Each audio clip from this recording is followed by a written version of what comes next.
saudara sekalian yang saya muliakan, yang berat ini Bu, Allah bakal ngasih kamu sesuai dengan niatmu. Makanya jangan hamil asal hamil, niat yang benar. Ibu-ibu sekalian, semuanya tergantung dari niatnya. Allah akan memberimu sesuai dengan niatmu. Belum lagi melahirkan, perjuangan yang sampai Nabi Muhammad menyebutnya sebagai salah satu peraih syahid. Mani syahid indakum, kata Nabi, siapa aja syahid menurut kalian? Rasul yang pergi ke medan perang kemudian meninggal dunia, tewas terkena senjata musuh. Kata Nabi, iya, tapi bukan hanya itu. Idan asyahidu qalil, kata Nabi, kalau itu aja berarti yang syahid itu sedikit dari umat saya. Terus siapa Rasul? Nabi menyebutkannya. Kata Nabi Muhammad, mabtunan, siapa yang meninggal dunia ketika melahirkan anaknya. Perempuan yang meninggal dunia saat dia melahirkan anaknya dianggap syahid di mata Allah, karena Allah tahu itu perjuangan yang bukan mudah, setengah nyawa. Sahabat hijrah, istiqomah dalam hijrah menuju jalan-jalan hidayah. Assalamualaikum warahmatullahi wabarakatuh.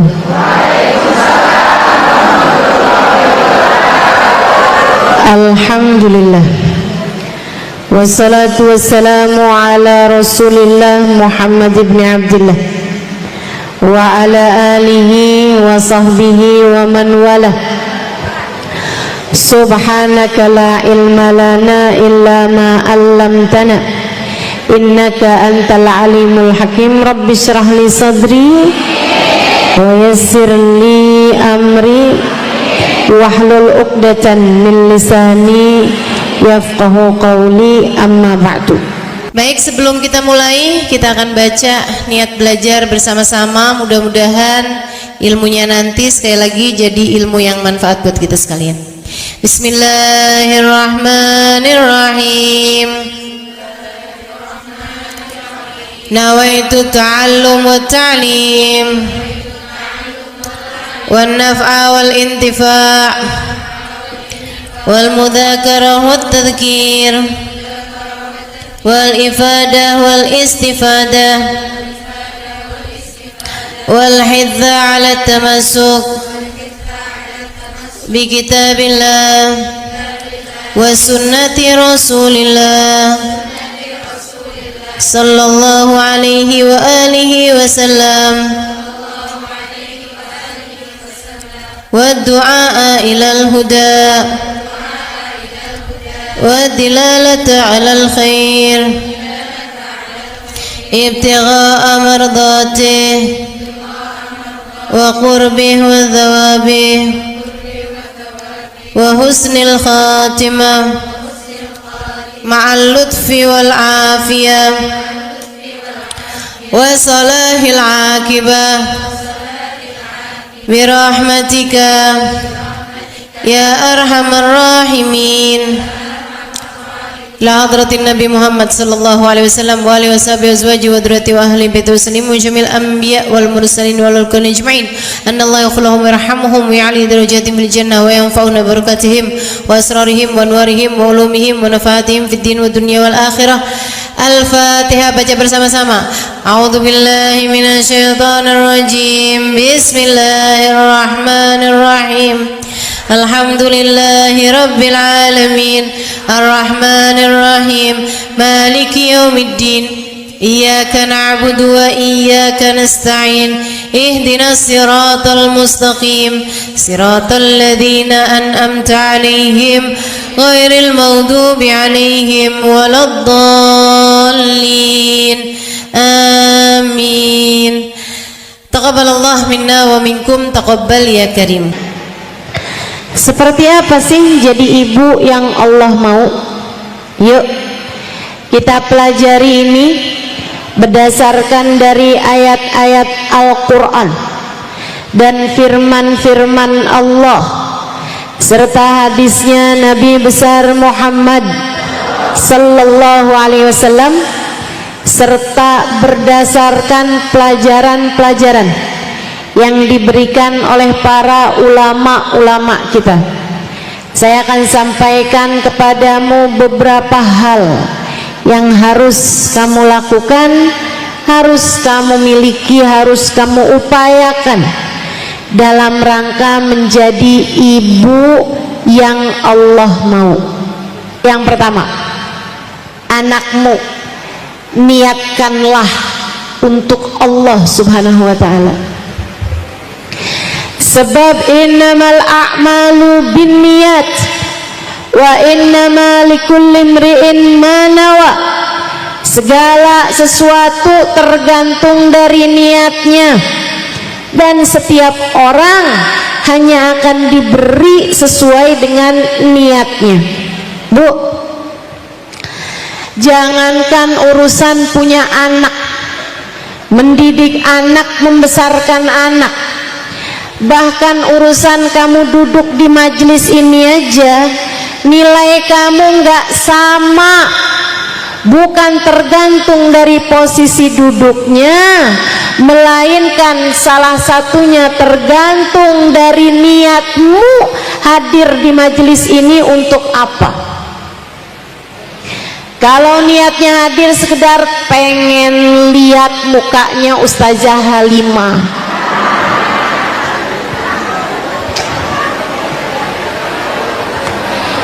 itu nggak cukup tinggi nilainya. Ya 6,5 lah gitu.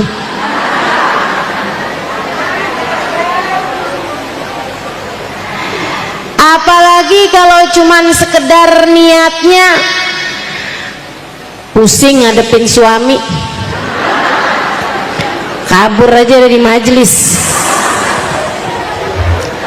biar dia tahu saya istri yang solehah. Kaburnya ke majelis taklim. Semua tergantung niat, Bu. Semua tergantung niat.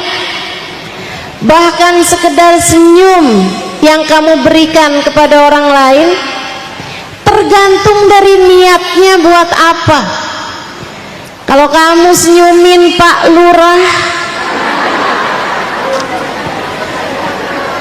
ketemu Bu Lurah cemberut aja, giliran ketemu Pak Lurah senyum lebar banget. Kamu kok senyum lebar gitu ketemu Pak Lurah, biar KTP cepet jadi. Ayolah, semua tergantung dari niat. Kalau niatnya bagus, bahkan sekedar senyuman bernilai sodakoh, kata Nabi Muhammad. Ibtisamak ala wajhi akikal mu'min sadaqah. Senyummu di wajah seorang hamba Allah bernilai sedekah. Saudariku sekalian yang saya muliakan, apalagi urusan punya anak. Bu, dari hamil 9 bulan saya belum pernah hamil, alhamdulillah. Semua kan harus disyukuri, betul? Tapi kan saya lihat juga nih ibu-ibu yang pada hamil, ada yang sakit, ada yang mual-mual, ada yang ngidam dari kepengen rujak buah gohok. Ada itu kan? Ya itulah pokoknya ya. Sampai ke hari ini bilang melakinya, Bang, saya hari ini ngidam deh. Apaan? iPhone 16.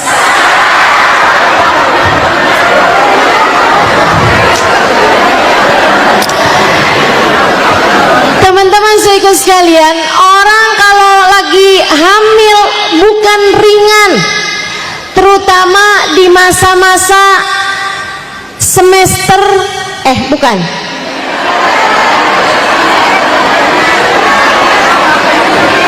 tunggu dulu nih, yang pertengahan kalau nggak salah 4, 5, 6 bulan.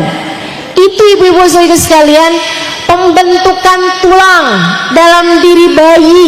Kalau saya nggak salah ingat ya, ada salah satu dari tiga bulan tersebut kan dibagi 3 tuh, 3 bulan pertama, 3 bulan tengah, 3 bulan terakhir. Kalau nggak salah 3 bulan yang tengah itu ibu-ibu sekalian pembentukan tulang.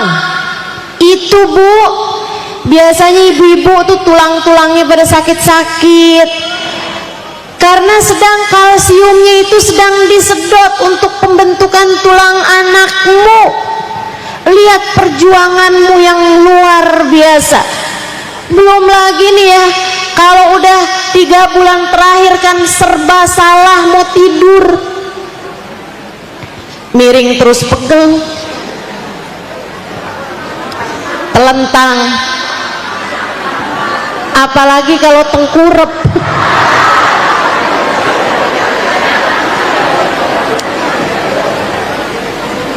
Susah.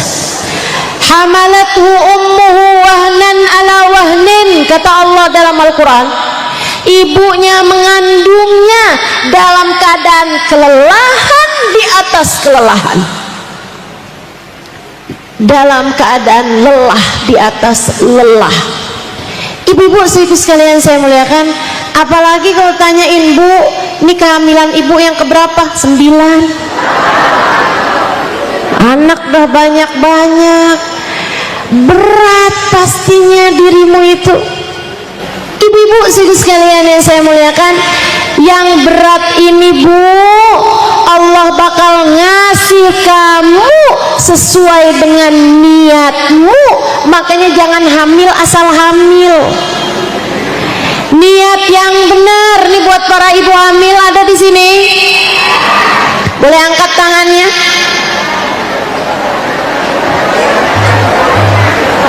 Alhamdulillah, saya doakan melahirkan dengan selamat, lancar, sehat ibunya, sehat anaknya insya Allah. Ibu-ibu sekalian, semuanya tergantung dari niatnya. Allah akan memberimu sesuai dengan niatmu. Belum lagi melahirkan, perjuangan yang sampai Nabi Muhammad menyebutnya sebagai salah satu peraih syahid. Mani syahid indakum, kata Nabi, siapa aja syahid menurut kalian? Rasul yang pergi ke medan perang kemudian meninggal dunia, tewas terkena senjata musuh. Kata Nabi, iya, tapi bukan hanya itu. Idan asyahidu qalil, kata Nabi, kalau itu aja berarti yang syahid itu sedikit dari umat saya.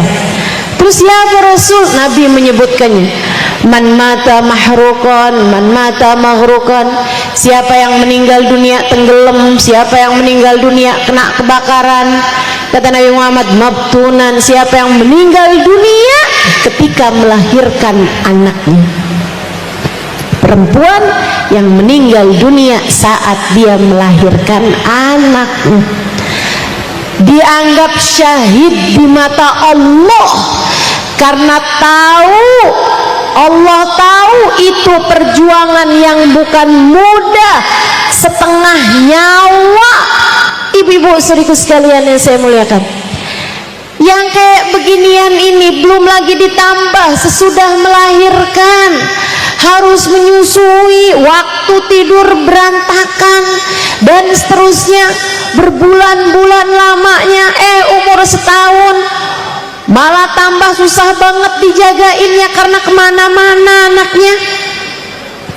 Udah mulai bisa jalan, pintu harus terus-terusan terkunci. Mana anaknya kadang suka banget ngumpet di belakang kipas angin. Ibu-ibu sekalian, perjuanganmu. Belum lagi nanti kalau udah mulai memasuki umur-umur dia sekolah, bebanmu sebagai seorang ibu bukan kemudian menjadi lebih ringan. Tentu saja menjadi ibu pekerjaan yang luar biasa besar, nggak pakai ada liburnya. Ada banyak ibu-ibu yang pada punya anak kecil tuh bilang, Ntar ya, kalau anak saya udah agak gede-gedean kayaknya saya istirahat. Anak udah gede-gedean istirahat apa enggak tuh? Enggak ada istirahatnya. Jadi ibu, saya tahu ibu-ibu sekalian yang saya muliakan, karena besar nilainya di mata Allah juga besar. Tapi Nabi Muhammad bilang semua orang hanya akan diberi sesuai dengan niatnya. Jadi niatnya mesti yang benar. Jangan asal hamil, jangan asal ngelahirkan, jangan asal punya anak. Bu, kucing juga bisa.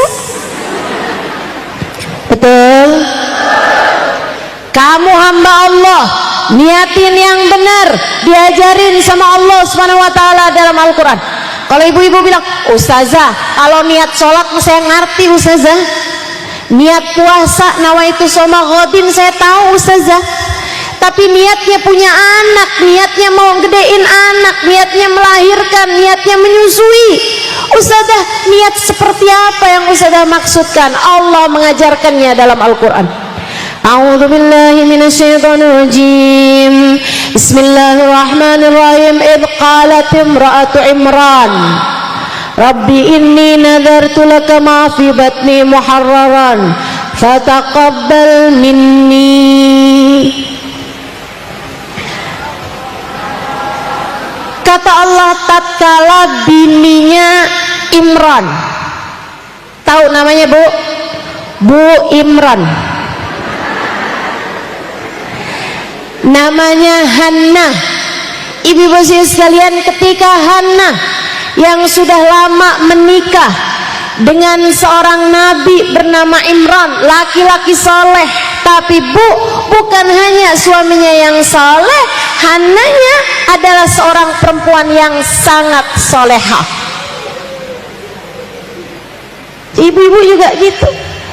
Jangan cuma mikir, oh tenang, anak saya mah aman, suami saya soleh. Enggak Bu, enggak. Kamunya juga mesti jadi ibu yang solehah. Ustazah, gimana anak saya mau jadi anak yang baik? Ustazah, lakinya kagak bener. Bu, kamu jangan cuma nyalahin suami kamu, Bu, lah kamunya. Ibu-ibu sekalian yang saya muliakan, kamu harus jadi perempuan yang solehah untuk bisa melahirkan anak-anak yang soleh-solehah. Kamunya harus mulai dari kamunya. Kayak istrinya Imran ini, Hannah ini, suaminya soleh betul, tapi dia pun juga enggak kalah solehah, sangat solehah. Saya doakan semoga semua yang hadir di tempat ini yang jadi ibu, biar jadi ibu yang solehah. Lama nikah sama Imran nggak hamil-hamil, kemudian hamil, seneng girang.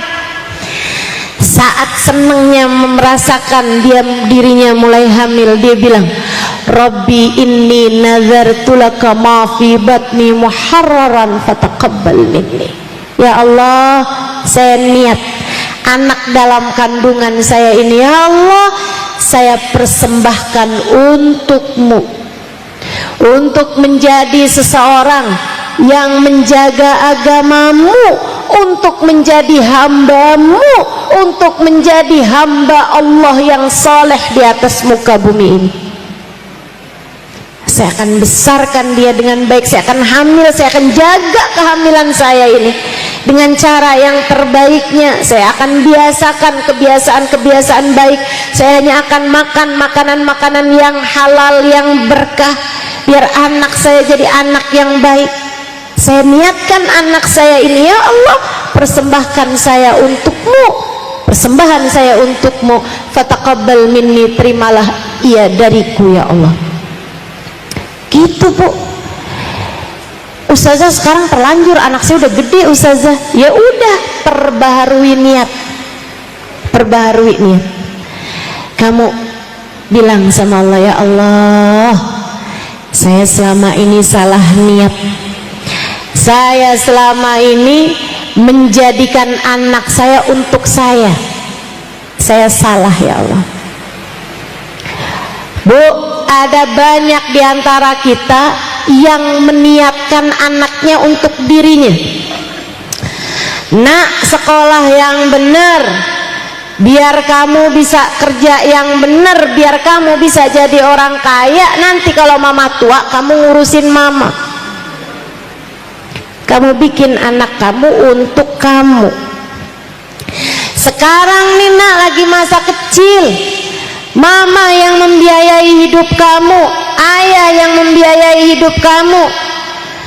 Tapi nanti nak, kalau tua giliran kamu yang kerja buat membiayai hidup kami, yakin bener panjang umur? Ibu-ibu saudaraku sekalian yang saya muliakan, saya kasih tahu, dari sejak kapanpun tidak pernah kamu secara hakikat mengurusi anak kamu atau membiayai, memberi rezeki kepada anak kamu. Pemberi rezeki cuma satu, namanya Allah Subhanahu wa ta'ala. Jadi jangan sampai kamu berpikir sekarang saya kasih rezeki sama anak saya, ntar kalau saya tua giliran anak saya ngasih rezeki sama saya. Nggak ada begitu, nggak ada begitu. Yang ngasih kita rezeki cuma satu, namanya War-Razzaq Dzul Quwwatil Matin. Allah lah satu sang pemberi rezeki, dialah sang pemilik kekuatan sejati. Jadi jangan niatkan anak buat diri kamu. Saya, ibu tolong jangan difoto saya. Kalau udah yang terlanjur dihapus, nggak apa-apa. Udah yang terlanjur foto tolong dihapus saya, ya nggak apa-apa. Ustazah akan saya moto ini ustazah buat jadi simpenan pribadi aja. Nanti kalau saya kangen-kangen mau ustazah saya liatin. Nggak usah ya bu, saya nggak suka ada di HP-mu, saya lebih suka ada di hatimu. Boleh begitu dihapus? Jangan ya, jangan difoto ya. Niatkan anak buat Allah.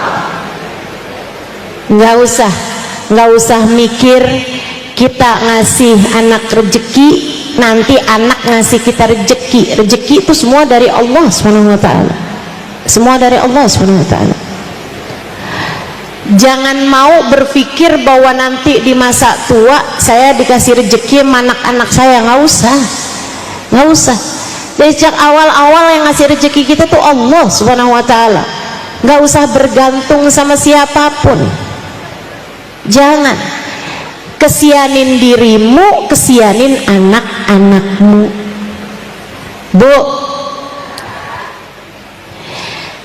lagian anak kamu itu bukan punya kamu bu.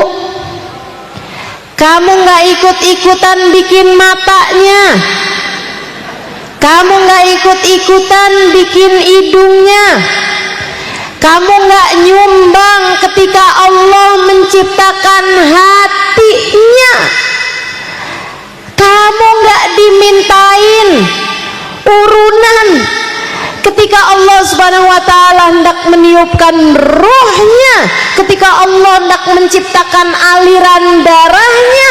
Tidak, anakmu bukan milikmu, ia adalah milik Allah Subhanahu wa ta'ala. Dari sejak ia berada dalam kandunganmu, anakmu sudah dikasih rezeki sama Allah Subhanahu wa ta'ala. Kenapa orang di saat hamil ada banyak makanan-makanan yang semula dia nggak suka mendadak jadi suka? Kenapa ada orang ketika hamil makanan-makanan yang sangat dia suka mendadak jadi nggak suka? Saya ada kenal teman saya yang sering hamil. Maksudnya anaknya banyak kan, sering hamil. Dia itu ibu-ibu sekalian seneng banget minum kopi, seneng banget pagi sama sore, pokoknya minuman wajibnya minum kopi. Terus dia kasih tahu saya ustazah kalau lagi hamil itu saya mendadak darah saya lebih tinggi gitu. Jadinya saya itu nggak boleh minum kopi. Saya bilang, waduh, tersiksa banget dong hidup kamu karena kamu nggak minum kopi gitu. Dia bilang, enggak ustazah, saya itu ustazah setiap kali hamil saya itu mendadak enggak suka kopi selama hamil. Begitu habis melahirkan langsung saya nyari kopi ustazah. Ibu-ibu, kenapa bisa begitu? Kenapa kamu mendadak berbeda kesukaanmu terhadap makanan atau ketidaksukaanmu terhadap makanan? Karena Allah tidak hanya sedang memberi rezeki padamu di masa kamu hamil, Allah lagi mau ngasih rezeki kepada anakmu. Itu sebabnya makanan-makanan yang kamu biasanya suka mendadak gak suka karena yang lagi dikasih rezeki bukan cuman kamu tapi anak kamu. Subhanallah, subhanallah. Ibu-ibu saudaraku sekalian yang saya muliakan, karena anakmu bukan milikmu, ia adalah milik Allah, maka persembahkan anakmu untuk Allah. Ya Allah, saya hamil, akan saya jaga kehamilan saya, akan saya jaga makanan saya sepanjang hamil, akan saya lahirkan dengan segala apa yang saya mampu, akan saya rawat anak saya ya Allah sekemampuan saya. Ya Allah, saya persembahkan anak saya untukmu agar ia menjadi seorang hamba yang soleh atau solehah. Gitu, niatkan yang bagus. Termasuk anak-anak yang sekarang sudah ada, anakmu itu yang sekarang ada, niatkan mereka buat Allah Subhanahu wa ta'ala. Ya Allah, dulu saya nggak cukup ngerti, sekarang saya baru ngerti. Ya Allah, saya persembahkan anak-anak saya untukmu ya Allah, biar dia bisa jadi hambamu yang saleh ya Allah, biar dia bisa jadi hambamu yang salehah ya Allah. Tolong jaga anak saya ya Allah seperti engkau telah menjaga hamba-hambamu yang saleh-salehah. Gitu, insya. Dan ini ngaruh banget ibu-ibu.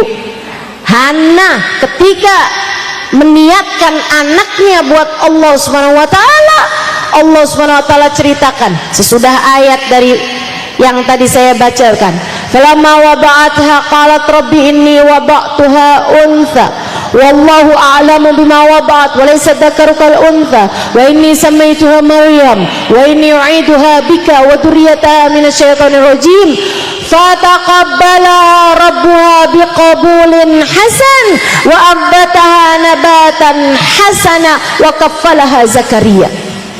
Kata Allah, sesudah kemudian Hana meniatkan kandungannya untuk Allah Subhanahu wa ta'ala, dia jaga kandungan tersebut sampai melahirkan. Dia terkejut ketika melahirkan seorang anak perempuan.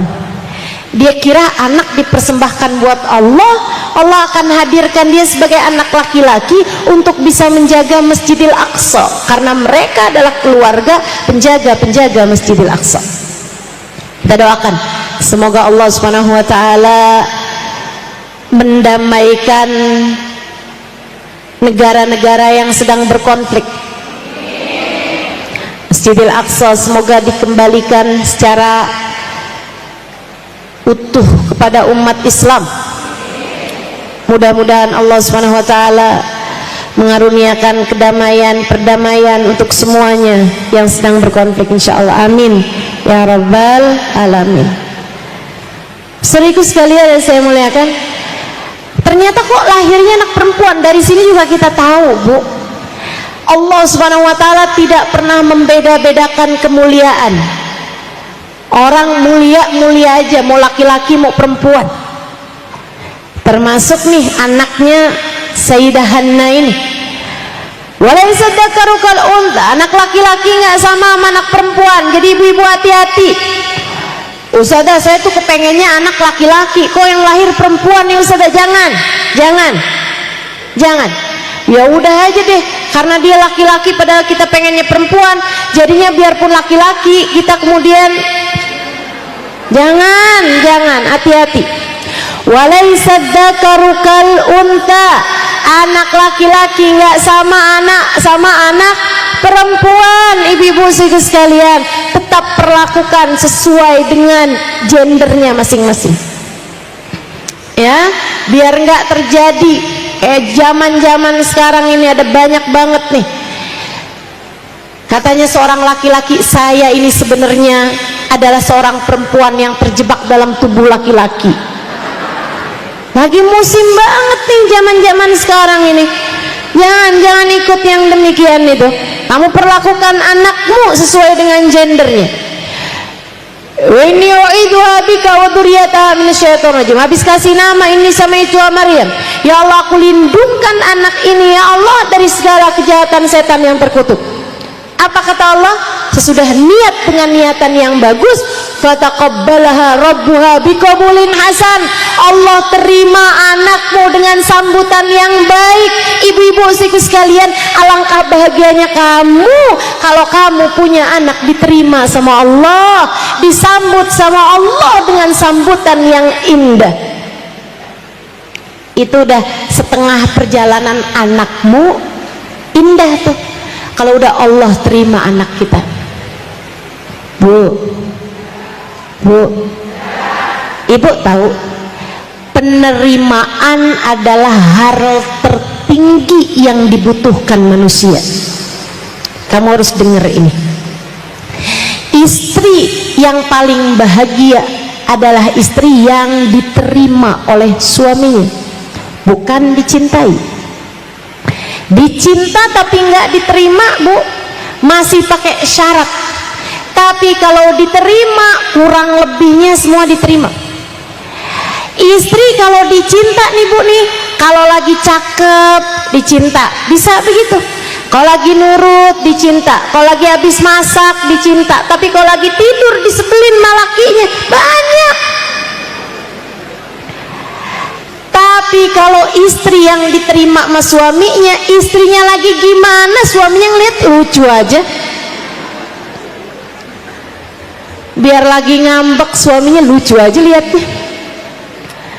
Ibu-ibu sekalian saya muliakan, istrinya lagi sakit, tetap dia cinta, tetap dia terima.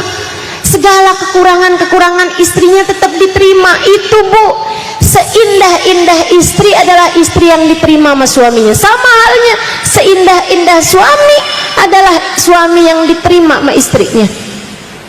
Biar kata gimana-gimana, biar malam-malam ngoroknya kenceng, istrinya emang terima, dia enak aja tuh, ya bukan? Ibu-ibu sekalian saya muliakan, anak juga begitu. Anak yang paling bahagia adalah anak yang diterima sama orang tuanya. Bu, seindah-indah kita jadi hamba adalah seorang hamba yang diterima sama Allah Tuhan kita. Karenanya, sebagai orang tua, yang harus kamu lakukan untuk menjadikan anakmu sebagai anak yang semoga diridhoi Allah, dan kamu jadi ibu yang Allah mau, yang nomor satu adalah niatkan anakmu untuk Allah, biar anakmu diterima sama Allah. Ustazah, ntar kalau dia kita persembahkan buat Allah, ntar dia nggak ngapa-ngapain kita. Oh, kamu salah, Bu. Anak tuh kalau taat sama Allah, kalau dia jadi hamba Allah yang soleh, yang solehah, Allah perintahkan dia buat berbakti kepada ibunya, bakti kepada bapaknya. Tapi kalau kamu bikin anak kamu buat kamu, anak saya harus pinter, anak saya nanti harus kaya, anak saya nanti harus jadi pejabat, anak saya nanti harus jadi orang yang pengusaha sukses, anak saya buat saya. Ibu-ibu sekalian saya muliakan, berapa banyak orang-orang kaya yang melupakan orang tuanya? Betul? Berapa banyak Bu pengusaha-pengusaha sukses naroin orang tuanya di panti jompo, Berapa banyak orang-orang yang punya jabatan-jabatan yang tinggi cuman jabatannya, tapi tidak dengan akhlaknya kepada orang tuanya. Betul? Enggak usah takut, persembahkan anakmu buat Allah, nanti Allah akan mengembalikan anakmu kepadamu dengan menjadi seindah-indah anak bagi seindah-indah orang tua. Jelas? Jelas? Menjadi ibu yang Allah mau nomor satu adalah niatin yang bagus, niatin untuk. Jadi sama halnya dengan kamu sholat harus lillahi ta'ala, kamu juga gitu, hamil ya Allah saya hamil lillahi ta'ala, nanti kalau melahirkan ya Allah saya niat melahirkan lillahi ta'ala, nanti habis itu tiap nyusuin ya Allah saya menyusui anak saya lillahi ta'ala, nyuapin anaknya ya Allah saya niat nyuapin anak saya lillahi ta'ala. Setiap kamu bangun malam-malam ya Allah saya ngurusin anak saya lillahi ta'ala, terus karenamu ya Allah, karenamu ya Allah, karenamu ya Allah, semua insya. Itu satu. Yang nomor dua, ibu-ibu sekalian, saya punya guru. Salah satu dari guru saya yang paling guru, setara orang tua bagi saya, Sayyidil Habib Umar bin Hafiz. Saya berguru pada beliau, mudah-mudahan saya jadi murid yang diterima sama beliau. Ibu-ibu sekalian, beliau punya anak banyak, ibunya, ibu beliau, Baba Zahra punya anak banyak.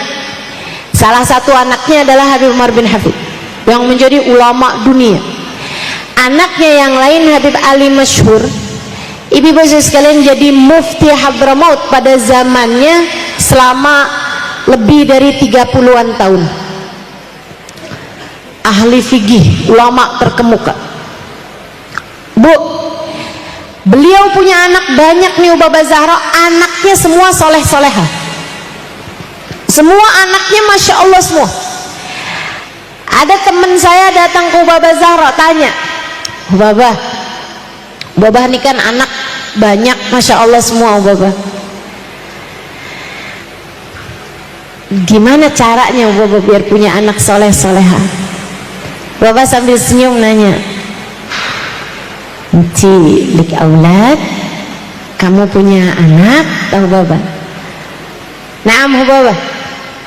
Iya Baba, saya punya sekian anak gitulah, sampaikan nama teman saya. Kamu pengen anak kamu soleh? Iya Baba. Kamu pengen anak kamu solehah? Jadi orang yang senang ibadah, yang jauhin dosa? Iya Baba. Pengen anak kamu jadi ahli Quran, sholatnya bagus? Iya Baba. Pengen anak kamu jadi anak yang hatinya baik, selalu berbuat baik sama orang lain? Betul Baba. Kamu pengen anak kamu bisa bermanfaat buat umat Islam? Iya Baba. Kamu nak harus solehah, kamu sebagai ibunya harus seperti itu. Marhaban bil qaili adlan, marhaban bis salati ahlan, marhaban. Ini salat asar, tadi udah pada salat zuhur semua kan? Marhaban bil qaili adlan, marhaban bis salati ahlan, marhaban. Allahu akbar, Allahu akbar.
haula wala quwwata illa billahil aliyyil azim.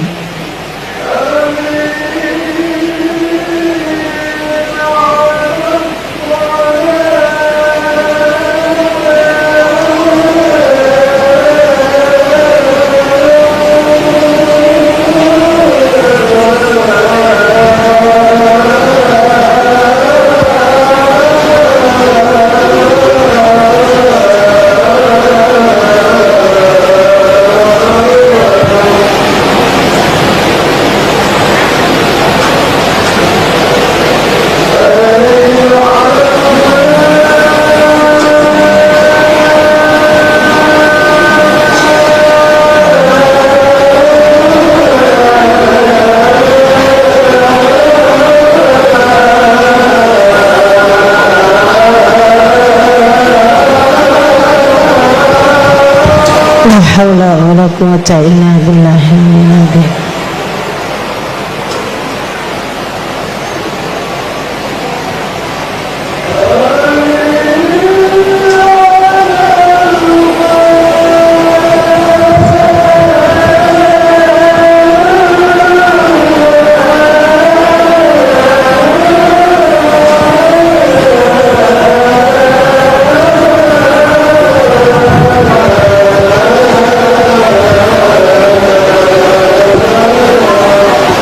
La haula wala quwwata illa billah.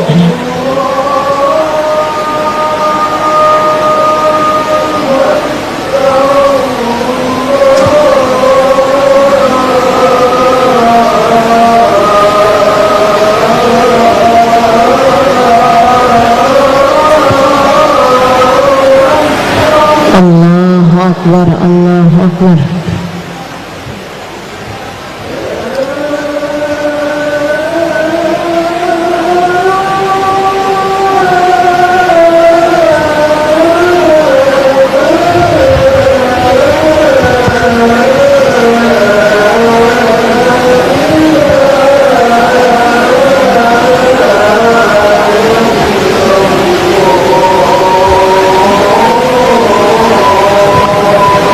La ilaha illallah, alhamdulillah rabbil alamin. Allahumma salli ala sayyidina Muhammad wa ala ali sayyidina Muhammad.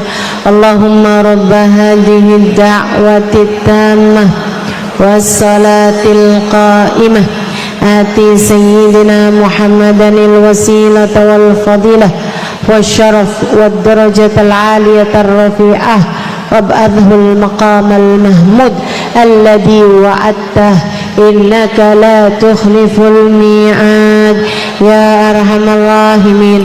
Rabbi ighfirli wa liwalidayya, Rabbi ighfirli wa liwalidayya, Rabbi ighfirli wa liwalidayya, Rabbi ighfirli wa liwalidayya, Rabbi ighfirli wa liwalidayya warhamhuma kama rabbayani shaghira. Wa sallallahu ala sayyidina Muhammadin wa ala alihi wa sahbihi wa sallam. Alhamdulillahi rabbil. Jadi Baba Zahra menjawab, kalau kamu pengen punya anak saleh-saleha, kamu sebagai ibunya harus jadi ibu yang saleha. Kalau kamu kepengen anak kamu bisa menjaga sholatnya, kalau kamu kepengen nanti anak-anakmu jadi orang yang bisa menebarkan kebaikan kepada orang lain, bermanfaat buat orang lain, kamu harus terlebih dahulu menjadi orang yang semacam itu. Kalau kamu kepengen anak-anakmu jadi ahli Quran, cinta sama Al-Quran, kamu sebagai ibunya mesti belajar buat cinta sama Al-Quran. Bu, agak repot nih Bu nih, kalau kamu konsentrasinya kepada urusan dunia, sementara kamu berharap biar anakmu menjadi orang yang konsentrasi sama urusan akhirat. Nggak bisa begitu. Nggak bisa begitu. Kenapa gitu? Sebab orang tua bagi anaknya itu kayak batang bagi bayangan. Batang pohon, ibu-ibu, anakmu adalah bayangannya. Mata yastaqimuddil wal audu a'waju. Kapan ada ceritanya bayangan pohon bisa lurus kalau pohonnya itu sendiri bengkok? Kalau kamu kepengen bayangan pohon tersebut lurus, maka luruskanlah pohonnya dengan sendirinya, nanti bayangannya bakalan ikut lurus. Jelas? Anakmu adalah bayanganmu, Bu. Kalau kamu kepengen anakmu menjadi anak yang soleh-solehah, maka kamu yang harus terlebih dahulu begitu. Kamunya jadilah solehah, jadilah solehah. Ustazah, masalahnya bapaknya nih bukan laki-laki yang soleh, Ustazah. Suami saya nih bukan laki-laki yang soleh.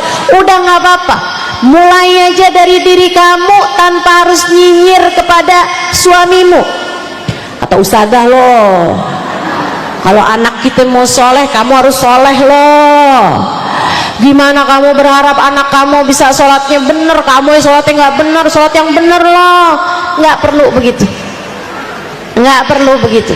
Kamu sebagai ibunya, kamu harus soleh. Ingat teori mixer. Nah, ibu-ibu udah tahu belum nih teori mixer? Udah? Belum? Ada yang tahu, ada yang belum. Ya udah, kalau gitu yang udah tahu ngajarin yang belum tahu. Saya pernah lihat temen saya, Bu, lagi bikin kue. Bikin kue banyak dalam jumlah besar. Dimasukinlah telur, dimasukin tepung, dimasukin mentega, masukin gula ke dalam wadah besar.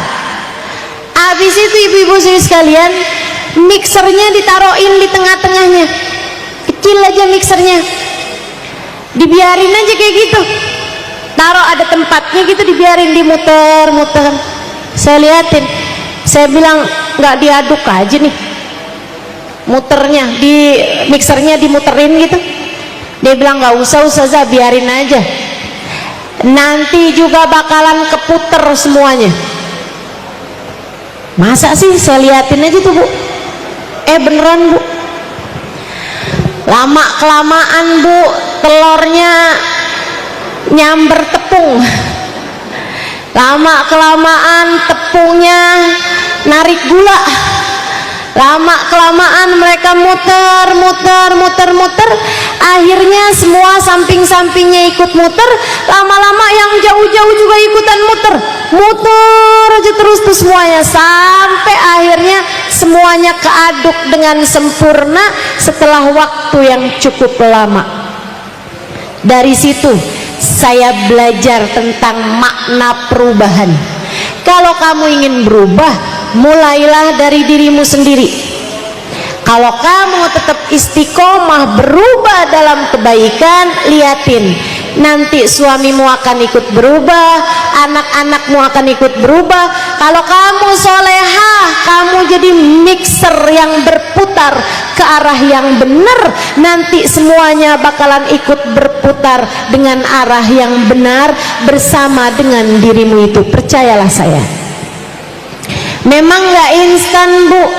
Nggak kamu sekarang solehah, besokannya suami kamu atau anak-anak kamu langsung jadi solehah, nggak gitu. Ya gitu, apalagi modelannya kamu yang nyinyir mulu sama suami. Bangun subuh, astagfirullah, kamu nih jadi imam loh dalam rumah tangga. Dia baru bangun tidur udah yang, kamu nih kalau nggak jadi imam dalam rumah tangga yang bener, neraka.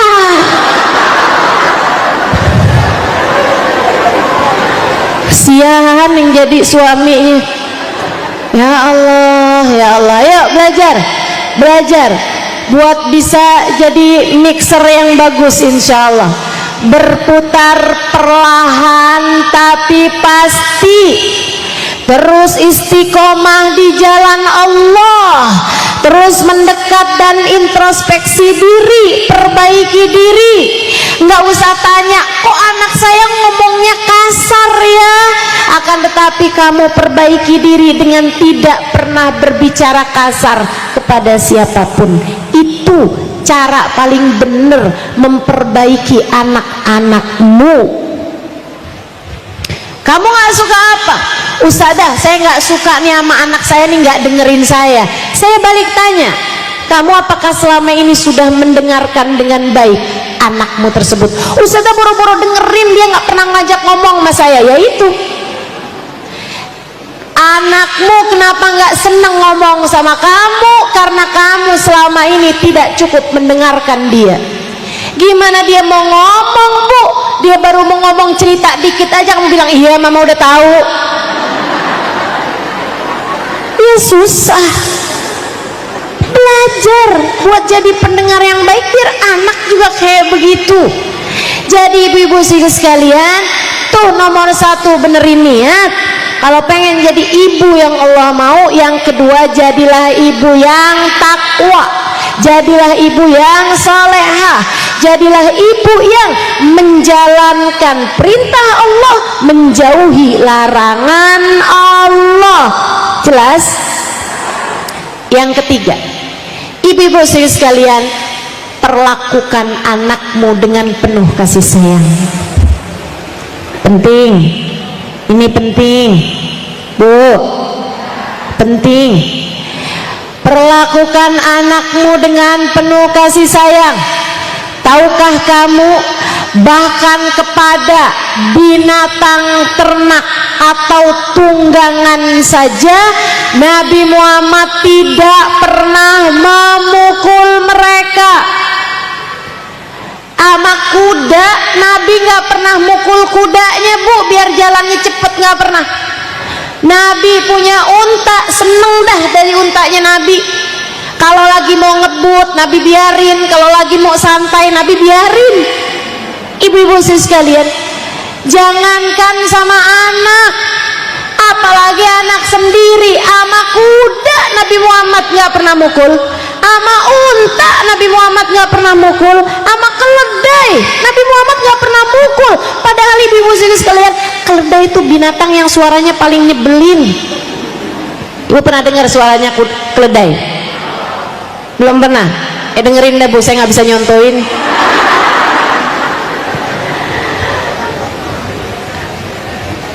Ibu-ibu sekalian, Nabi nggak pernah mukul. Jadi sangat saya sarankan kepadamu, mulai sekarang jangan pernah terfikir buat mukul anak, jewer anak, apalagi nampar anak, nyubit anak. Jangan pernah, ibu-ibu sekalian, jangan pernah. Alhamdulillah saya seumur-umur nggak pernah digituin sama orang tua saya. Dan ibu nggak usah khawatir, Ustazah kalau saya nggak pernah mukul, saya baik-baikin terus anak, ntar anak jadi manja, ntar anak saya Ustazah nggak nurut sama saya. Ustazah, siapa bilang? Ibu lihat saya, kira-kira saya nurut nggak sama orang tua saya? Kira-kira saya bakti apa nggak sama orang tua saya? Ibu-ibu saya nggak pernah dipukul sama orang tua saya, nggak pernah, sekalipun saya nggak pernah dipukul sama orang tua saya. Jadi itu kalau kamu pikir kalau saya pukul anak saya dia bakalan nurut, kalau saya cubit anak saya dia bakalan ngerti, nggak ada, Bu, nggak ada. Yang dia akan ngerti kalau kamu pukul dia, kalau kamu jewer dia, adalah bahwa ibunya nggak sayang sama dia. Yang akan dia pahami saat kamu cubit dia, saat kamu pukul dia, adalah pemahaman bahwa dunia ini bukanlah tempat yang aman bagi dia sebagai hamba Allah Subhanahu wa ta'ala. Sebagai seorang anak, dunia ini nggak aman. Kamu seharusnya adalah menjadi tempat yang ternyaman bagi anak-anakmu. Dekapanmu, pelukanmu seharusnya adalah menjadi selimut paling hangat saat dinginnya dunia menjadikan dia kedinginan dan menggigil. Ibu-ibu saudaraku sekalian yang saya muliakan, kamu sebagai seorang ibu, Bu, seharusnya adalah kata-katamu, pujianmu, senyumanmu lebih adem daripada AC. Apalagi di tempat yang hangat, panas, gerah, Jangan sampai nih Bu, dia merasa bahwa dunia ini gerah, bahwa kalau dia nggak jadi jahat, kalau dia nggak jadi keras, dia nggak akan bisa diterima di dunia ini. Jangan ada pemikiran seperti itu. Kelak kekerasan itu akan kembali kepada dirimu sendiri. Jangan sakiti anakmu Bu, tidak dengan perlakuanmu, tidak pula dengan ucapanmu. Siapa bilang kamu boleh ngata-ngatain anakmu? Nggak boleh. Apa hukumnya Ustazah? Saya ngomel-ngomelin anak, saya kata-katain anak saya dasar. Apa hukumnya Ustazah? Dosa. Hukumnya adalah dosa. Ibu-ibu sekalian yang saya muliakan, hukumnya adalah dosa. Bu, anakmu bukan milikmu, anakmu miliknya Allah. Kamu kalau anakmu diapa-apain sama orang lain, kamu terima apa enggak? Kamu nggak terima, kamu marah sama orang yang berani ngapa-ngapain anak kamu. Saya kasih tahu, Allah marah sama orang tua yang berani ngapa-ngapain anaknya. Allah seakan berkata, anakmu bukan milikmu, anakmu adalah milik aku. Kamu berani-berani terhadap hambaku, aku akan murka padamu. Hati-hati. Ustazah, rezeki saya susah banget Ustazah. Coba liatin, kamu suka marah-marah nggak sama anak kamu? Coba liatin. Ustazah, saya kok jadi orang nih Ustazah, kok kayak hidup saya susah mulu nih Ustazah. Hidup saya di dunia ini susah mulu Ustazah. Coba liatin cara kamu memperlakukan anak-anakmu seperti apa. Bu, kamu jangan salah, kamu jangan mikir bahwa itu enggak ada sambungannya, itu enggak ada kaitannya. Sangat berkait. Ibu-ibu sekalian, kamu sayangi anakmu, kamu berbuat baik pada anakmu, kamu cintai anakmu, kamu dekap anakmu, kamu puji anakmu, kamu hangatkan hati anakmu, Allah subhanahu wa ta'ala akan cinta padamu, Allah akan mudahkan urusanmu, Allah akan bentangkan kasih sayangnya padamu, Allah akan dekap kamu dengan dekap rahmatnya sesuai dengan perlakuanmu terhadap anak-anakmu.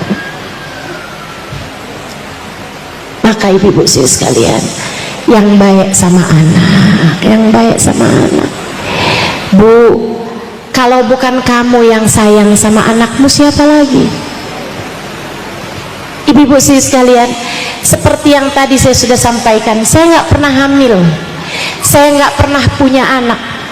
Tapi Bu, ibu tahu, hal yang paling menyakitkan saya adalah ketika seorang anak diperlakukan keji oleh siapapun, apalagi jika itu adalah oleh orang tuanya sendiri. Dia hambanya Allah, bagaimana mungkin ada orang yang tega untuk menyakiti dia?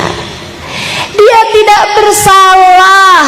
Kullu mauludin yulad ala fitrah. Semua anak terlahir dengan membawa fitrah. Dia suci, dia lahir di atas muka bumi ini dalam keadaan suci. Jangan sampai kamu karena kesel sama bapaknya kemudian kamu sakiti hati anaknya. Saya pesan sama kamu, sungguh-sungguh saya sampaikan sama kamu yang sayang sama anakmu, Bu, biar kamu disayang sama Allah. Jangan sakiti hati anakmu, Bu. Jangan sakiti hati anakmu, sebab kamu adalah ibunya. Kalau bukan kamu yang paling menunjukkan kasih sayang Allah kepada anakmu, itu siapa lagi kiranya? Bukankah kamu telah melahirkannya dengan separuh hidupmu? Bukankah 9 bulan kamu pernah berada dalam satu tubuh dengannya. Hembusan nafasmu adalah kehidupannya. Makanan yang kamu makan adalah santapan dan jamuan Allah baginya. 9 bulan kamu berada dalam satu hembusan nafas. 9 bulan nyawanya bersambung dengan nyawamu. Bagaimana mungkin kamu tidak menyayanginya? Kamu tentu masih ingat saat-saat ketika kamu setengah mati melahirkannya.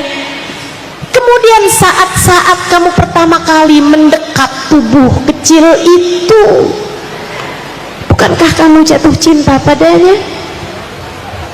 Bukankah kamu jatuh cinta padanya? Lantas siapa yang pernah memperbolehkan kamu pukul dia, kamu jewer dia, kamu kata-katain dia? Ibu-ibu saudariku sekalian yang saya muliakan, jangan jahat sama anakmu. Sayangi anakmu, Bu, sayangi anakmu, biar penciptanya menyayangimu. Cintai anakmu agar penciptanya, pemiliknya mencintaimu.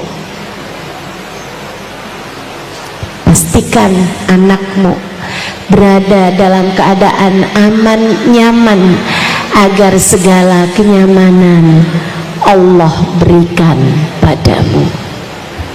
Insya jelas. Sebelum saya sampaikan masih ada 2 lagi poin. Saya ulangi lagi. Yang pertama tadi apa? Yang kedua apa? Takwa, jadilah ibu yang soleha. Yang ketiga apa tadi?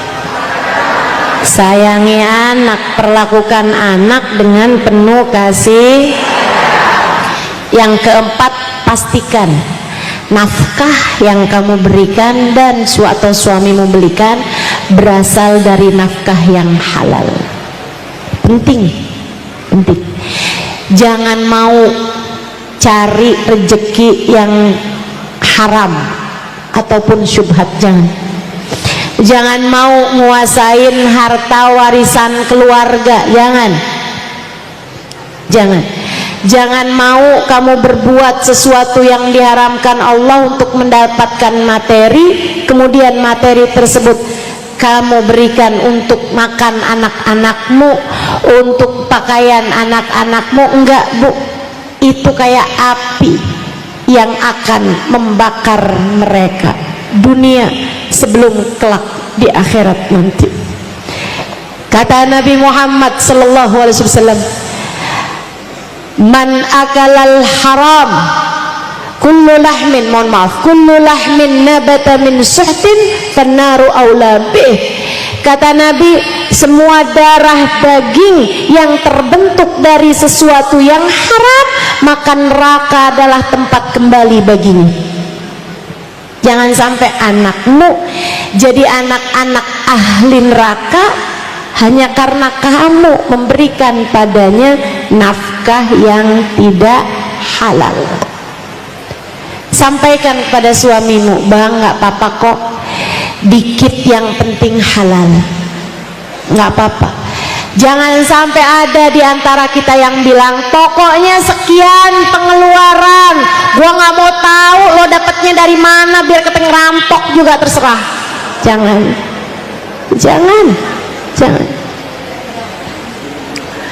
Sampaikan kepada suamimu, penting bagi kita buat jaga hidup kita dunia akhirat. Penting bagi kita jaga kehidupan anak-anak kita dunia akhirat. Pastikan bahwa yang masuk ke dalam diri kita adalah yang halal, dari nafkah yang halal, dari kerja yang halal, dari uang yang halal. Insya Allah, kita usahakan semaksimal mungkin. Sebab katanya Asyibli, man akalal halal ata'at jawarihuhu sya'am aba, wa man akalal haram asab jawarihu sya'am aba. Siapa yang masuk makanannya halal, akan taatlah anggota tubuhnya mau atau tidak mau. Dan siapa yang masuk uangnya itu haram, makanan yang masuk dalam dirinya adalah dari uang yang haram, maka akan bermaksiat dan berbuat dosalah seluruh anggota tubuhnya mau atau tidak mau. Maka ibu-ibu sekalian, kalau kamu lihat, ustazah, ini anak saya ini udah bener loh ustazah, padahal saya udah didiknya dengan benar, saya nggak pernah ngomong kasar sama anak saya, tapi kok ya anak saya kok bandel, kok nggak dengar ucapan saya, kok dia nggak nurut sama saya, kok dia nih kerjaannya ngerjain yang nggak bener mulu nih ustazah. Coba periksa nafkah yang masuk ke dalam dirimu, coba periksa kerjaan suamimu, kerjaan dirimu untuk mendapatkan nafkah, apakah ia dari jalur yang halal ataukah masih ada yang syubhat apalagi haram masuk dalam rizkimu tersebut. Hati-hati, hati-hati, pastikan rizkinya rizki yang halal. Ibu-ibu sekalian yang saya muliakan, yang terakhir, ibu, yang terakhir, ibu-ibu jangan pernah nyerah urusan anaknya dalam masalah mendoakan dia. Ini pesan saya sangat berpesan padamu. Kayak apapun anak kamu, jangan pernah nyerah sama anak kamu. Jangan sampai datang waktunya, atau jangan sampai ada kamu dalam situasi di mana kamu bilang, saya udah nggak sanggup lagi deh sama dia, saya udah nggak ridho lagi sama dia, udah saya putusin, saya keluarkan dia dari kartu keluarga. Jangan pernah nyerah sama anakmu, bu. Kayak apapun aja kesalahan dia, kayak apapun aja dosanya, kayak apapun aja tingkahnya, akhlaknya, kamu boleh marah, kamu boleh kesel, tapi kamu nggak boleh nyerah. Saya sampaikan dengan sungguh-sungguh padamu, atas nama cinta, atas nama sayang saya sama kamu, sebab kamu adalah umat Nabi saya, Nabi Muhammad SAW. Saya ingin mendapatkan kasih sayang Nabi saya, karenanya saya menyayangimu, bu. Saya sampaikan padamu, jangan pernah nyerah sama anak kamu. Saya minta tolong sama kamu, semarah apapun kamu sama anakmu, jangan pernah kamu mengangkat tanganmu kemudian kamu bilang, ya Allah saya nggak ridho sama anak saya. Jangan pernah, jangan pernah. Saya minta tolong sama kamu, semarah apapun kamu sama anakmu, kalau kamu dalam keadaan seperti itu, saat kamu berdoa kamu bilang begini, ya Allah saya memang marah sama anak saya ya Allah, tapi saya ridho sama dia, maka ridhoilah dia ya Allah. Saya marah memang sama anak saya kesel sama anak saya ya Allah, tapi saya ridho sama anak saya ya Allah. Ampunilah saya, ampunilah anak saya ya Allah. Bimbing saya biar bisa jadi ibu yang baik buat anak saya. Bimbing anak saya ya Allah biar bisa jadi anak yang baik buat saya, ibunya. Minta sama anakmu, minta sama Allah SWT seperti itu. Kenapa? Nih dengerin, kalau kamu nggak ridho sama anak kamu, Allah nggak akan ridho sama anak kamu. Sebab Allah bilang seperti kata Nabi Muhammad, ridallah fi ridal walidain wa sukhtullah fi sukhtil walidain. Ridha Allah terletak pada ridha orang tua, murka Allah pun terletak pada murka orang tua. Kalau kamu marah sama anakmu, kamu murka sama anakmu, kamu nggak ridho sama anakmu, Allah pun akan begitu kepada anakmu. Dan kalau anakmu sampai nggak diridhoi Allah, bu, anakmu bakalan jadi ahli neraka, dan itu pasti akan menyedihkan hatimu. Dunia dan akhirat dia akan semakin jauh dari ridha Allah, dia akan semakin jauh dari hidayah, dia akan semakin jauh dari surga. Tapi kalau kamu tetap ridho sama anak kamu, Allah pun akan ridho sama dia. Kalau sudah Allah ridho sama dia, itu cuma soal waktu. Sekarang anakmu bandel, ntar lama-lama enggak lagi. Sekarang anakmu sholatnya belum benar, tapi kalau kamu tetap ridho sama anakmu, Allah akan ridho. Lama kelamaan Allah akan beri hidayah kepada anakmu, sehingga anakmu nanti akan menjadi anak yang soleh, akan jadi anak yang solehah. Maka seperti apapun keadaan anakmu, tetaplah ridho padanya. Ibu-ibu saudari sekalian, nanti kalau anakmu soleh solehah, saat kamu meninggal dunia, tuh tiap sholat yang dia lakukan pahalanya akan ngalir ke dalam kuburmu. Kalau kamu meninggalkan anak yang soleh solehah, setiap sedekah yang anakmu lakukan pahalanya akan ngalir ke dalam alam kuburmu. Kalau anakmu adalah anak-anak yang baik, anak-anak yang mulia, setiap kebaikan yang dia lakukan, setiap amal soleh yang mereka kerjakan akan mengalirkan pahalanya ke dalam alam kuburmu sesudah kamu mati nanti. Ibu-ibu tahu, setiap kali saya mengajar, pahala ngajar saya ngalir ke dalam kubur ibu saya. Ibu-ibu sekalian, ngalir ke dalam kubur ibu saya, yang dengannya mudah-mudahan ibu saya Allah tempatkan di tempat paling nyaman. Ibu-ibu sekalian yang saya muliakan, yang dengannya semoga saya bisa menjadi anak yang solehah bagi ibu saya. Ibu-ibu sekalian, bukankah enak kalau kayak begitu? Karenanya Bu, jangan pernah nyerah sama anakmu, doakan anak dengan doa-doa yang baik. Doakan terus aja, doakan. Tiap habis sholat kamu doain, tiap keadaan apapun kamu doain. Kayak tadi tuh lagi qiyam, waktunya doa mustajab, doain anak-anak kamu, doain. Ibu-ibu sekalian, saya pernah ketemu perempuan sangat solehah, usianya sekarang udah lebih dari 100 tahun. Ibu-ibu sekalian, itu Bu nggak pikun, masih ingat sama semua orang, ngomongnya masih bener, di atas 100 tahun umurnya. Bu, anak-anaknya jadi orang yang Masya Allah, dia udah punya anak, punya cucu, punya cicit, nggak tahu tuh punya anaknya cicit apa enggak tuh. Pokoknya sampai banyak banget gitu keturunannya, karena usianya emang udah sangat tua. Saya tanya sama beliau, pesennya kok bisa anak-anaknya Masya Allah gitu kan. Dia bilang, saya tiap malam nih Ustazah, saya nggak bisa tidur. Orang tuh kalau udah semakin tua Ustazah, tidurnya jadi semakin dikit, katanya dia nih, kata beliau. Terus beliau bilang, jadinya saya baca Quran aja Ustazah, baca Quran banyak-banyak, abis itu saya sholat witir. Dia bilang, anak saya nih, kalau nggak saya salah ingat ya, anak saya ada 6 Ustazah. Habis setiap kali sholat witir tuh 2 rakaat, saya doain anak saya yang nomor 1. Saya bilang, ya Allah, sayangin dia, sayangin istrinya, sayangin anak-anaknya, saya sebutin nama-namanya. Sayangin ya Allah mantu-mantunya dia, saya sebutin nama-namanya.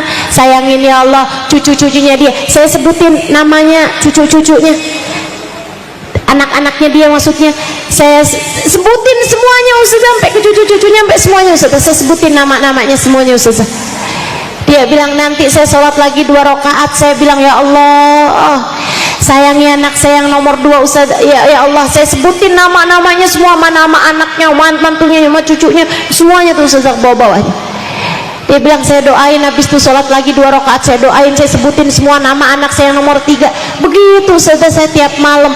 Ya nggak salah Bu, anaknya semuanya jadi anak yang berkah, jadi anak yang solehah. Ibu-ibu saudariku sekalian saya muliakan, kamu juga gitu. Kalau kamu kepengen anak-anak kamu soleh-solehah, kamu menjadi ibu yang Allah mau, walam akun bidu'ai rabbi syaqiyya. Katanya Nabi Allah, Ayyub alaihissalam, ya Allah, aku nggak akan nyerah terhadap berdoa kepadamu ya Allah. Jangan pernah nyerah dalam mendoakan anak-anakmu. Doa terus, doain terus. Sekarang belum soleh, sekarang belum soleha, doa terus, nanti kamu akan lihat anak-anakmu soleh-soleha. Jangan pernah nyerah sama anak. Jelas? Insya Allah. Nah detil, udah itu tuh, saya udah ngomong lama, suara saya udah mau habis ya Mbak ya. Diinget-ingetin pesan saya. 1 apa tadi? 2 apa tadi? Takwa. 3 apa tadi? Sayangi anak. Yang keempat apa tadi? Rezeki yang, nah dia nih yang terakhir apa tadi? Doa.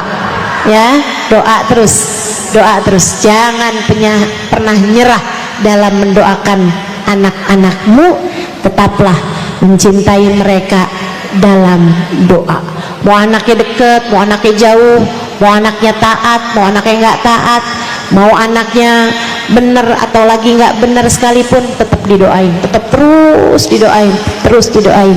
Insya Allah. Yang juga ayahanda guru saya Hubaba Nur, mertua dari Habib Bana Umar bin Hafid yang tadi menulis kitab Maulid Ad-Diyaul Lami', serta juga mertua dari Habib Bana Zain bin Ibrahim bin Smith, seorang ulama terkemuka di kota Madinah sana itu. Mudah-mudahan kita tidak terhalang dari keberkahan para ulama-ulama kita. Dia bilang seorang perempuan datang kepada ayahanda saya, Habib Muhammad bin Abdul Al-Haddar. Dia nangis-nangis dengan linangan air mata. Dia meminta kepada ayahanda Hubabah Syarifah, kepada Habib Muhammad bin Abdul Al-Haddar, Habib tolong saya, Habib doakan anak saya. Anak saya ini bandel sekali Habib, sedih hati saya melihat keadaannya. Saya minta tolong sama Habib, tolong doakan anak saya. Anak ibu usia berapa? Kurang lebih ya 12 tahun. Baik, kemarin Habib begini begitu segala macam diceritakan sama perempuan tersebut dengan linangan air mata. Dia menangis, banjir air matanya. Susah saya bilangin, Habib nggak pernah mau dengerin ucapan saya, terus mengadu. Sampai habis selesai, Habib Muhammad bin Abdul Al-Haddar mengatakan begini, Bu, saya akan bantu ibu doakan anak ibu, tapi sebenarnya doa ibu untuk anak ibu jauh lebih mustajab dari doa saya untuk anak ibu. Karena doaul walidah liwaladiha ka doain nabi li ummati. Doa ibu untuk anaknya setara doa nabi untuk umatnya. Baik buruknya, doa baik akan jadi bawa kebaikan, doa buruk akan mudah sekali juga diijabah untuk anak tersebut. Jadi ibu, saya akan bantu ibu buat doa, tapi saya minta ibu untuk melakukan hal yang sama. Ibu bangun di waktu malam yang serius berdoa buat anak ibu. Kayak ibu hari ini nangis di depan saya, nangislah malam nanti kepada Allah. Sehari, 2 hari, 3 hari istiqomahlah Bu. Nangis sama Allah, minta, ya Allah tolong jaga anak saya, ya Allah kesian anak saya, ya Allah. Terus begitu, seperti ibu menangis di hadapan saya, menangislah di hadapan Allah untuk anakmu. Allah tak akan pernah menyia-nyiakan dia. Dia bilang lebih Habib. Dia pun melaksanakan. Hubabah Syarifah bercerita, waktu berlalu 10 tahun kemudian, sekampung kami nih tak ada anak lebih soleh daripada anak dia. Hafal Al-Quran di usia masih muda. Dia bilang tiap malam si anak tahajud dengan membaca 10 juz Al-Quran tiap malamnya. Semua Ibu-ibu di kampung kami yang pada punya anak perempuan kepengen besanan sama ibu tersebut itu, yang dulu menangisi kenakalan anaknya, kini berbangga dengan kebaikan dan kesolehan anaknya, hasil dari doa seorang ibu. Saya tahu dari mukamu ini betapa sering kamu kayak kebingungan, ya Allah, nih anak mesti diapain. Apalagi deket-deket liburan begini nih. Mukanya kayak gak enak banget, Bu. Anak-anak saya mau pada liburan, Ustazah. Terus, kalau anak liburan artinya ibu bekerja keras. Masya Allah. Begitu rasanya. Ibu-ibu ibu sekalian, di balik anak yang hebat selalu ada doa ibu yang luar biasa. Kekuatan doamu jangan pernah kamu sia-siakan. Baik doa baik ataupun doa buruk. Bu, saya pernah juga, ini sekedar pengalaman, berbagi pengalaman. Ada saya jumpa seseorang yang dia punya anak, empatnya nggak ada yang benar. Empatnya nggak ada yang benar. Saya minta sama Allah dikasih ilmunya, dikasih pelajarannya. Saya bilang, ya Allah, kenapa begitu dia, ya Allah, kesian benar, kesian. Ada yang satu keluar masuk penjara, ada yang satunya kena narkoba, ada yang satunya kabur sama suami orang. Ya, 4 anaknya nggak ada yang beres. Saya minta diberikan jawaban sama Allah SWT, dan keesokan harinya ada seorang perempuan cerita sama saya. Dia bilang, Allah Ustazah, itu si Ustazah kita sampai kesian sama dia. Dia bilang, dia Ustazah kalau marah sama anaknya diseret panjang gang, seret di gang, dipukulin Ustazah. Terus dia bilang sama anaknya, liatin sekalian kamu, Mama nggak ridho sama kamu, nanti biarin kamu begini, biarin kamu begitu. Doa-doa buruk buat anaknya, disumpahin anaknya, disumpahin anaknya. Semoga Allah beri petunjuk pada kita sekalian, insyaallah. Jangan pernah berdoa buruk buat anak. Jangan, Bu. Jangan. Yuk, bismillah. Belajar buat selalu berdoa hal-hal baik buat anak-anak kita. Karena ucapan ibu, ucapan orang tua itu bertuah di hadapan anak-anaknya. Keramat, punya nilai, sakti buat anak-anaknya. Ibu-ibu sekalian, namun sebelum kita bahas mengenai doa ini, saya ingin sampaikan beberapa hal, poin-poinnya nih. Saya mau sampaikan dalam pembahasan ini beberapa poin yang ibu mesti ingat. 1, doa dari ibu memang mustajab, tapi Bu, ibu yang mana? Kalau dia sholatnya berantakan, ibadahnya berantakan, apalagi berani-berani kepada harta yang haram, apalagi kemudian nuntut kepada suaminya untuk harta, sampai suaminya berani-berani untuk melakukan hal-hal yang diharamkan Allah SWT. Gue gak mau tahu ya, pokoknya pengeluaran bulan ini sekian. Kalau kamu gak dapat juga duitnya, pokoknya jangan pulang ke rumah sekalian. Suami kemudian terpikir untuk melakukan hal-hal yang diharamkan. Banyak yang begitu. Apalagi kalau modelan ibunya ini lemah lembut gitu, ngebujukin suaminya, nggak apa-apa kali Pak, suap-suap dikit Pak. apa kali mas, kayaknya semua orang juga ngerjain kayak begitu. Iya, bohong-bohong dikit mah, Allah maha tahu. Nah emang Allah maha tahu. Justru karena Allah maha tahu seharusnya kamu jadi takut. Allah maha tahu kebutuhan kita, Pak. Ya Allah juga maha tahu bagaimana seharusnya kamu mencari rezeki yang halal. Jangan sampai suamimu akhirnya berani bohong, berani ngambil harta yang haram. Saudaraku sekalian, saya muliakan Sayyidina Syekh Abu Bakar Syata dalam kitabnya I'anatul Talibin ala Syarhi Fathil Mu'in di bab-bab awal mengenai doa. Beliau mengatakan, inna lid-du'a bab. Doa itu ada pintunya, ada gerbangnya.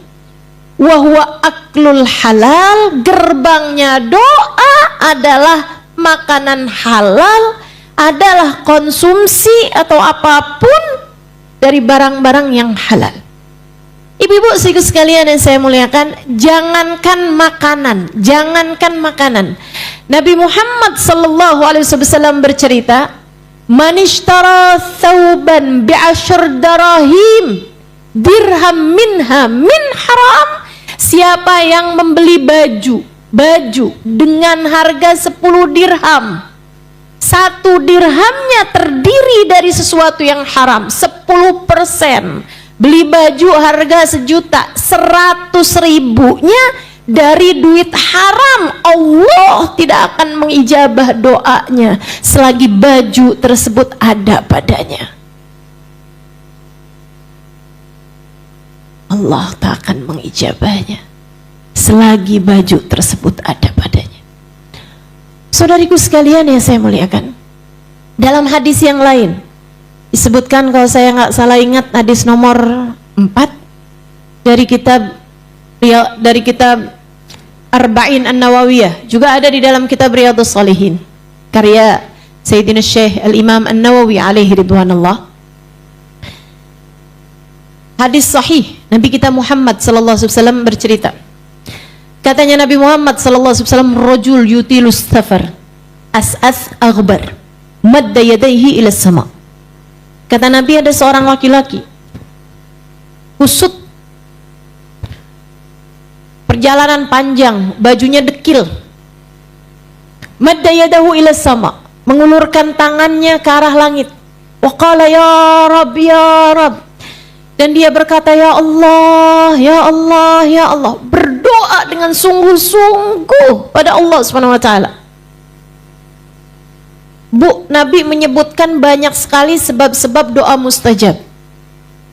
Yutilus safar, musafir, doanya musafir itu mustajab.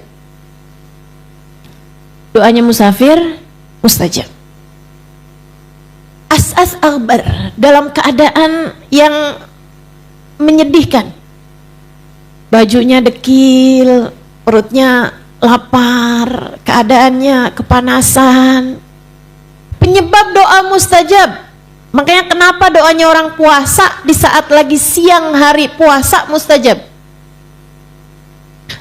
Karena keadaannya mengenaskan. Tambah semakin sore tambah menyedihkan kan? Tambah lemas gitu. Allah sampai banggain tuh di hadapan malaikat-malaikatnya. Unduru ila ibadi, kata Allah. Liatin tuh hamba-hambaku tuh, lemas-lemas, lapar-lapar gitu kan. Mereka nggak mau makan, padahal pengen makan. Taraku ta'amahum usyawatuhum min ajli. Kata Allah, mereka meninggalkan makan minumnya karena aku. Fahum indi kaba'dikum. Mereka ini orang-orang yang lagi puasa itu hamba-hambaku, kata Allah, setara dengan kalian wahai para malaikat-malaikatku.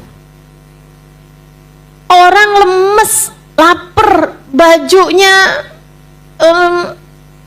musafir, kusut, dekil, salah satu doa mustajab.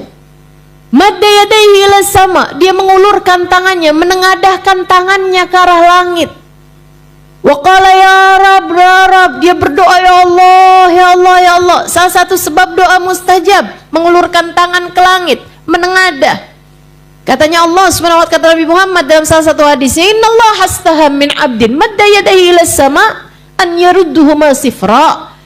Sungguhnya Allah Subhanahu wa ta'ala malu kalau melihat hambanya berdoa dengan menengadahkan tangannya untuk mengembalikan tangannya tersebut dalam keadaan sia-sia.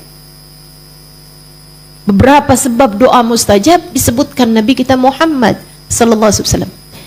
Tapi kata Nabi, walakin ta'amuhu haram, syarabuhu min haram, wa ghuddiya bil haram, fa anna yustajabalah. Tapi orang ini makanannya dari uang haram, hasil nipu, hasil bohong, hasil jilat. Jangan jilat, kamu bukan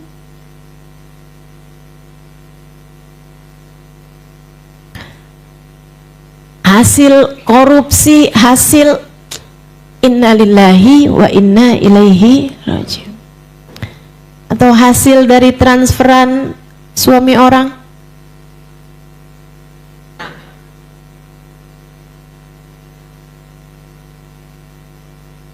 Memang haram Ustazah, tergantung caranya ya.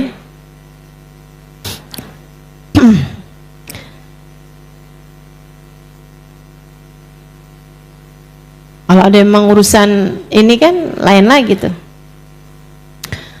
Saudaraku sekalian yang saya muliakan, cara-cara yang haram mendatangkan uang, kemudian kata Nabi Muhammad, makanannya dia haram, minuman yang dia minum haram, pakaian wa malbasuhu min haram, pakaiannya juga dia beli dari sesuatu yang haram, wa ghuddiya bil haram, konsumsinya apapun yang ada di sekelilingnya terdiri dari sesuatu yang haram.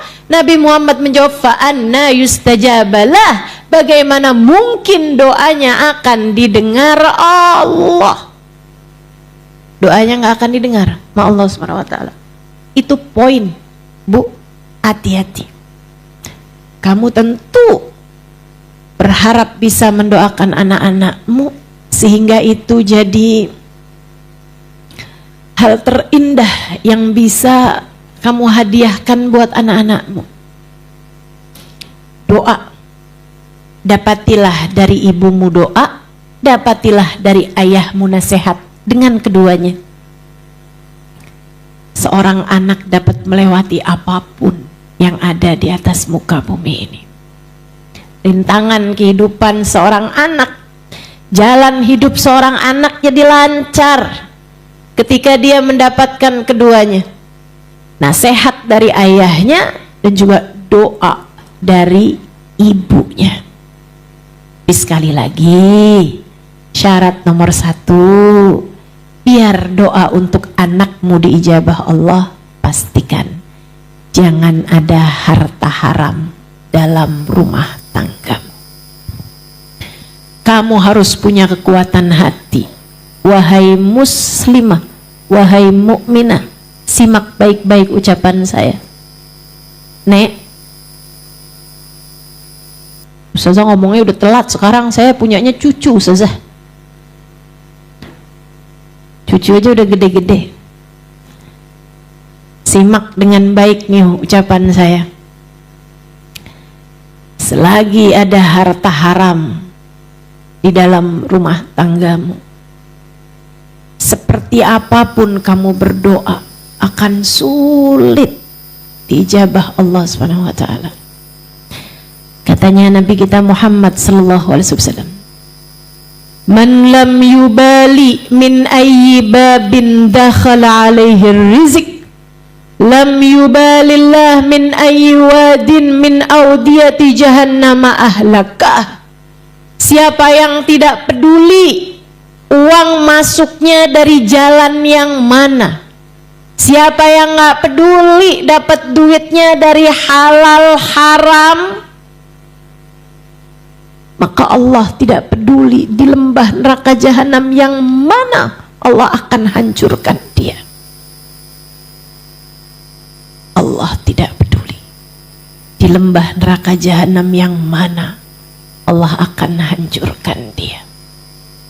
Maka Bu, Kak, Dek, para ibu, para istri, kamu harus punya kekuatan hati buat berkata kepada suamimu, Mas, Pak, Yang, Beb, Pak, apapun aja panggilanmu kepada suamimu, kamu sampaikan kepadanya, saya tahan, saya nggak apa-apa. Kalau kamu punya gaji, punya uang bayaran, punya pendapatan yang tidak seperti tetangga-tetangga kita atau tidak seperti saudara-saudara kamu, saya nggak apa-apa, saya tahan. Kalau kita saldo di rekening kita nggak kayak orang-orang yang lain, nggak apa-apa saya.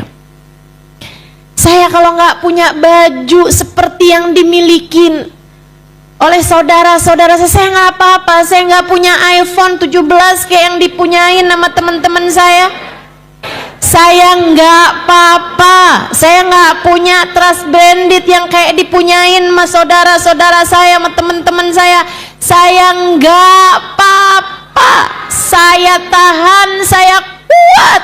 Yang saya nggak kuat adalah kalau kita sekeluarga mesti terjerumus neraka jahanam. Saya kuat, Pak. Kamu harus berani berbicara semacam itu pada suamimu. Kenapa begitu? Karena ini adalah faktanya. Gak apa-apa kok kita kalau nggak punya apa yang dipunyain teman kita, tetangga kita, nggak akan kenapa-napa juga. Kamu hanya perlu untuk nggak buka sosmed. Lagi pula ya teman-teman sekalian, saja tetangga-tetangga saya tuh pada jalan-jalan mulu. Teman-teman saya tuh saja keluar negeri bolak-balik, paspornya banyak banget, capnya, stempelnya. Saya boro-boro ustazah luar negeri. Mau ke mall aja nabungnya berapa hari, berapa bulan. Saudariku sekalian yang saya muliakan,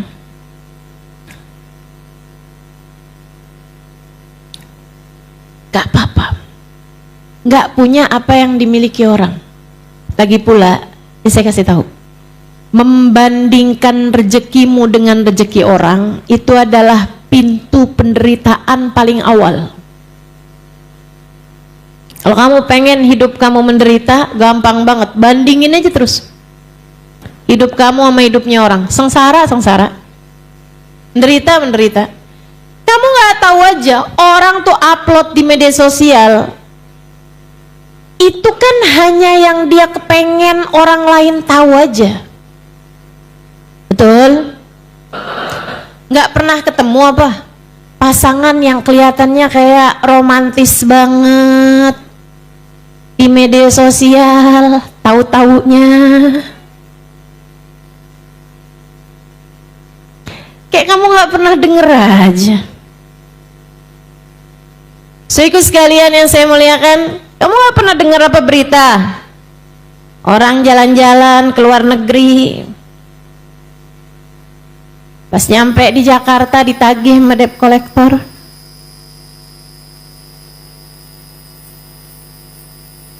Lagi pula kadang-kadang nih ya, jalan-jalan ke luar negerinya sekali tapi bawa bajunya berapa koper, biar kelihatannya banyak banget gitu. Di satu tempat aja sampai bolak-balik ganti baju. Ada tuh yang begitu. Di sini mudah-mudahan nggak ada ya, tapi nggak tahu saya.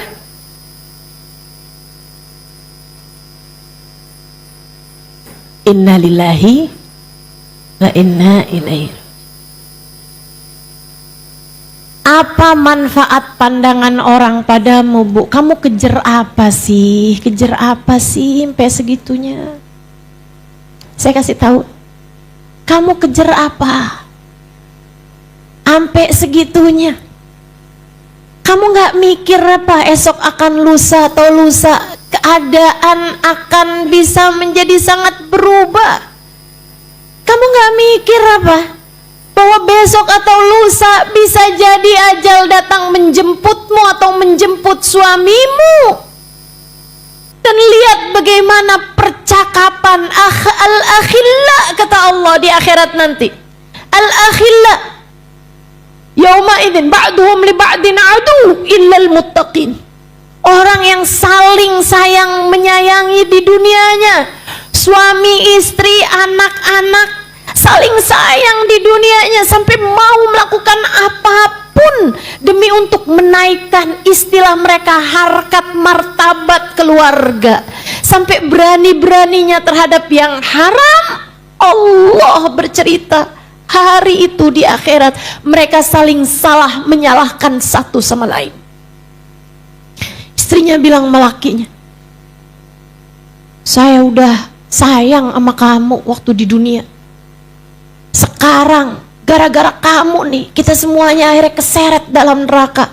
Suaminya bilang, bukannya kebalik, gara-gara kamu saya sampai menghalalkan segala macam cara buat dapetin uang karena tuntutan kamu itu, karena kamu pengen punya ini, pengen punya itu, nggak mau terima sama ibu ini sama ibu itu. Persaingan kamu nggak ada puas-puasnya sama saya waktu di dunia. Nih saya kayak gini mesti harus masuk ke dalam neraka gara-gara kamu, tahu? Suami menyalahkan istri, istri menyalahkan suaminya, belum lagi anak-anak yang akan menyalahkan orang tuanya. Sehingga Nabi Muhammad bercerita, terkadang ada orang yang masuk ke dalam neraka karena ia ditarik oleh orang-orang yang paling dia sayangi waktu di dunia. Bagaimana hal itu, wahai Rasulullah? Para sahabat bertanya. Nabi Muhammad berkata, kalian cintai anak kalian, kalian cintai keluarga kalian, hingga kalian berani-berani terhadap aturan Allah SWT demi untuk cinta kalian kepada anak-anak kalian. Sampai ada yang terjebak pinjol, sampai ada yang berani-berani korupsi dan seterusnya. Kata Nabi Muhammad, tar di akhirat terkadang kamunya zikir benar, suamimu juga sedekah iya, sholat iya, ibadah iya, pergi umroh bolak-balik, pergi haji pernah. Anak dimasukkan ke dalam neraka, anaknya bilang, ya Allah saya kan kayak begini gara-gara orang tua saya. Ya Allah, kalau kami harus masuk neraka juga, masukkan orang tua kami ya Allah bersama dengan kami ke dalam neraka.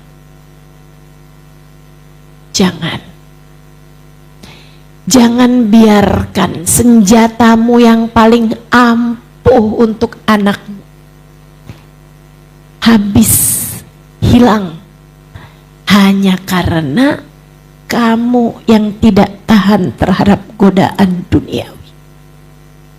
Pastikan jangan berani sama harta yang haram. Tapi kami memang kesulitan Ustazah, Bu. Ustazah gak tahu mungkin rasanya kesusahan ekonomi. Saya pernah tinggal di sebuah negara 4 tahun lebih. Sepertinya saya punya uang dengan saya gak punya uang, banyakan saya gak punya uang. Ibu-ibu sekalian yang saya muliakan. Tapi Bu, punya uang atau nggak punya uang, yang jalanin hidup itu bukan uang. Yang jalanin hidup adalah hati kita. Karenanya sering saya sampaikan kepadamu, sesedikit apapun uangmu cukup untuk membiayai hidupmu.